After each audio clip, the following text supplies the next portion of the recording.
PHIO stock analysis next week. Super interesting. Is it a buy? I'm going to be breaking all of it down in this brief short 1-minute video. I am the only person in this space with 43,000 video track record and 5 years of experience, and it wasn't until I paid mentors to learn the skills that everything changed, which I obviously don't have to do. I'm saying it's taking me so much freaking time and money, energy invested. And generally speaking with PHIO, like I finally learned it out. And by the way, like no one else has documented all like I did. It's all on my YouTube channel, all 5 years of my journey. With this crazy pull down, I'm just ready, yeah, like for, it's not even that volatile, bro. Like, because what the heck is this price action?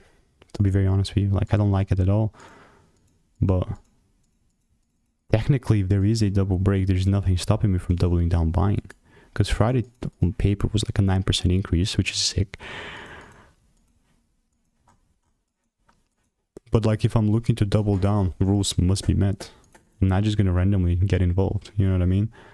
And PHIO, I believe I have previous receipts here as well.